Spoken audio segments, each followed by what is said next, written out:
Very nice, good morning. कैसे हैं आप लोग? बहुत खुशी की बात है, आज बहुत इंपॉर्टेंट डे है। आज अंतर्राष्ट्रीय महिला दिवस के अवसर पर टर्निंग पॉइंट स्कूल की ओर से आप सभी का हार्दिक स्वागत है। जी हाँ, एक समय था जब कहा जाता था कि महिलाएं कुछ नहीं कर सकती हैं। एक समय था जब महिलाएं घर की चार दीवारी में रहा करती थी। एक समय था जब महिलाएं पर्दा में रहती थी, बड़ा बड़ा घूंघट। आज भी देहात में बहुत सारे जो पिछड़े लोग हैं, आज भी बहुत सारे घूंघट। क्या प्रॉब्लम, इस प्रॉब्लम को मैं भी देखा हूँ, फील किया हूँ। डियर स्टूडेंट्स, अब ये जा गया कि सबको ऊपर उठने का, इसीलिए आज ये विशेष दिन होता है कि नहीं इनका भी, क्योंकि एक गाड़ी के दो पहिए होते हैं। एक पहिया अगर डाउन हो, एक हाई हो तो गाड़ी उलट सकता है। इसलिए दोनों का समाज में स्त्री पुरुष का दोनों का समान वैल्यू है, और जो ही एक को हम नेग्लेक्ट करेंगे हमारा समाज अच्छा ही नहीं सकता है। कहा गया है कि जिस समाज में जितनी महिलाएं ताकतवर होंगी, आगे आएंगी, उतने देश का विकास होगा। एक 9 लड़के को पढ़ाइए और एक लड़की को पढ़ाइए, एक लड़की 9 लड़के के बराबर होती है, क्योंकि बच्चों का प्राथमिक पाठशाला उसका घर होता है। बच्चे अपने माँ से ज्यादा सीखते हैं, और माँ अगर शिक्षित है, माँ पढ़ी लिखी है, आप दुनिया में जितने भी थॉमस एल्वा एडिसन साहब, मैं एक एग्जाम्पल देना चाहूंगा थॉमस एल्वा एडिसन साहब को। थॉमस एल्वा एडिसन साहब इतने तेज थे कि क्लास में जब जाते थे तो पूछते थे, कोई भी सवाल करते थे, टीचर से पूछते थे ये कैसे हुआ, क्यों हुआ, कब हुआ, कहाँ होगा, क्यों। स्कूल के टीचर कहे कि मूर्ख है, उलझ जुलझ क्वेश्चन पूछता है, और सारे टीचर मिलकर थॉमस एल्वा एडिसन को निकाल दिए। लेकिन उनकी माँ शिक्षिका थी, उनकी माँ शिक्षिका थी, वे उस बच्चे की प्रतिभा को जानती थी। इसके बाद स्कूल आई और उनकी माँ कही, टीचर्स इस बच्चे के एक उंगली में जितना ताकत है, पूरे बॉडी में आप लोगों की ताकत है, आप लोग इसकी प्रतिभा को नहीं पहचानते हैं। और वो माँ उस बच्चे को लेकर गई, स्वयं पढ़ाने लगी, अपने से पढ़ाने लगी, उनके प्रतिभा को आगे बढ़ाई। उस लेटर को छिपा के रख दी। लिखा गया था कारण कि महाबुद्धू ये लड़का पढ़ने वाला नहीं। बहुत वर्षों के बाद उनके माँ का देहांत हुआ। थॉमस एल्वा साइंटिस्ट बने तो संजोग से पेपर मिला और ये लिखा हुआ था कि महाबुद्धू। तो ऐसी स्थिति में डियर स्टूडेंट्स, माँ का बहुत बड़ा। नेपोलियन कहा करते थे, तुम मुझे एक अच्छी माँ दो, मैं तुम्हें एक अच्छा राष्ट्र दूंगा। तुम मेरे को एक अच्छा माँ दो। माँ का बहुत बड़ा रोल होता है। आज भी मैं भी अपने घर में देखता हूँ, माँ और पिता में बहुत अंतर होता है डियर स्टूडेंट्स। और माँ बहुत लोग मेहनत करती है।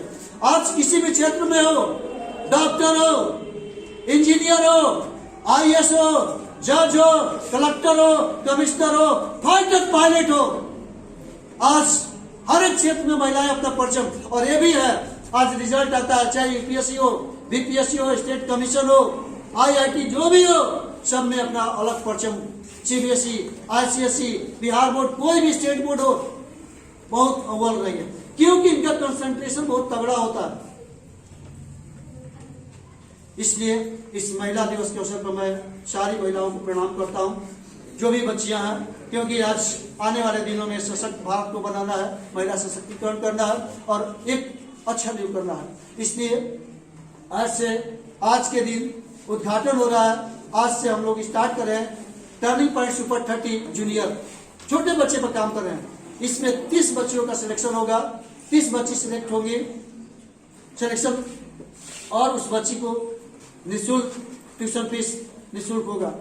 और ये बच्ची 90+ से ऊपर मार्क्स लाती रहेगी, इनके ऊपर प्रयास किया जाएगा।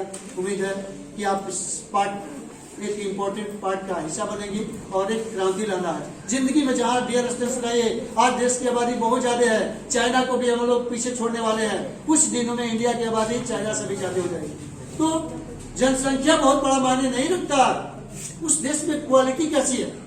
कल संडे था और मैं गया था, एक मेरा शिष्य है जो जापान में सर्विस करता है,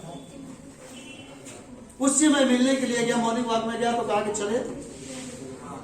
एक लेखक से मिला जो कि फिजिक्स के बहुत बड़े ज्ञानी है, और उनका बहुत सारा किताब, कल का मेरा स्पेशल दिन था। और उस बच्चे से जब मिला, हम बताया कि बाबू हम लोग जो पढ़ते हैं रियल में जापान में होता है, तो हाँ सर रियल में जापान उसका करता है।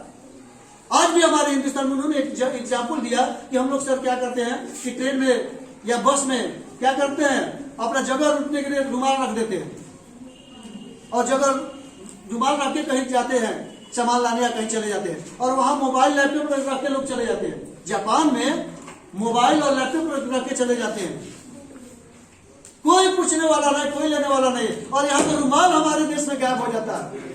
तो ऐसी स्थिति में मोरल वैल्यू को बढ़ाना है डियर स्टूडेंट्स। और कब होगा, जब हमारे देश की साक्षरता बढ़ेगी, हमारे लोग देश में साक्षर होंगे, मोरल वैल्यू हाई होगा, टेक्नोलॉजी आएगा।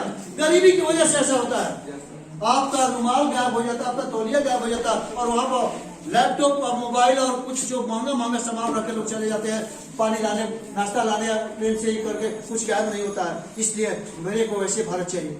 मैंने पूछा कि और क्या वहां का है? सर कोई भी व्यक्ति रॉन्ग रास्ते से नहीं जा सकता है।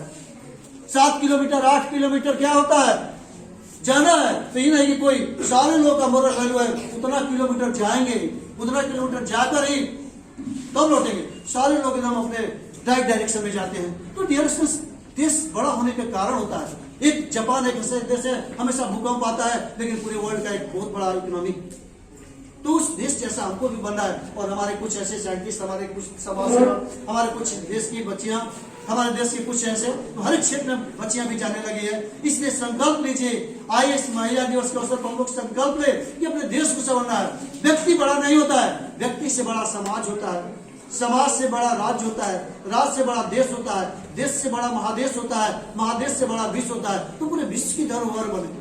आप कोई भी साइंटिस्ट है, कोई भी सोशल वर्कर है, पूरे वर्ल्ड के लिए काम करता है। उसका आज थॉमस एल्वा एडिसन साहब बल्ब के आविष्कार किए, पूरे वर्ल्ड में बल्ब जलाया जाता है। आज पंखा का जो निर्माण किया, टीवी का किया, मोबाइल का किया, ये देश के लिए। तो आप भी उसका एक हिस्सा बनिए। कब बनेंगे? जब आपको सोच को बदलेंगे।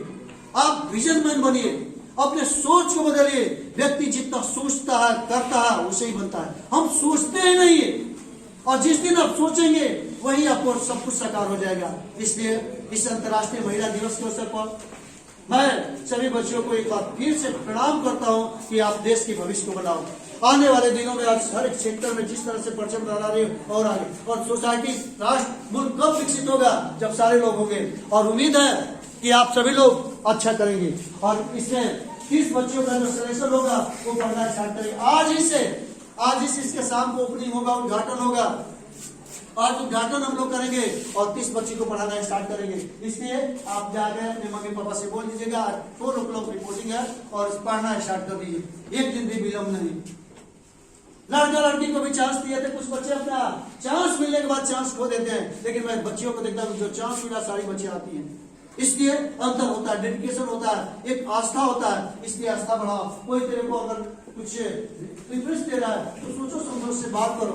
और इसीलिए आज मैं चाह रहा हूँ कि हमारी बच्चियां आई हो और एक नाम जैसा एक टर्निंग पॉइंट, एक टर्न लेने का समय आ गया है। आज भी मेरा भी जन्म हुआ है। मैं हमेशा ईश्वर से प्रार्थना करता हूँ कि हे प्रभु मेरे को ऐसा कुछ बुद्धि दो कि देश के लिए करो। अभी तो कुछ नहीं किया, जीरो। एक पहला कड़ी है 30 बच्चे को पढ़ाने का, ये पहला कड़ी मैं स्टार्ट कर रहा हूँ। छोटा मोटा काम किया हो लेकिन नहीं, बुद्धि खुल रहा है। जैसे से ये होगा तो ये पहला कड़ी होगा। और उम्मीद है कि 30 बच्चों को लेकर मैं देश, इसमें इंडिया के किसी कोने में अगर कोई काम होगा ऐसा, इंडिया के किसी कोने में निःशुल्क बच्चे लोग जाएंगे, कोई उनको चार्ज नहीं देना होगा, उस चार्ज को मैं खुद वहन करूंगा। इसलिए उठिए, जागिए और अपने लक्ष्य को प्राप्त करिए। और उम्मीद है कि आप लोग बहुत अच्छा करेंगे। इन्हीं शुभकामनाओं के साथ बहुत बहुत धन्यवाद, बधाई, प्रणाम।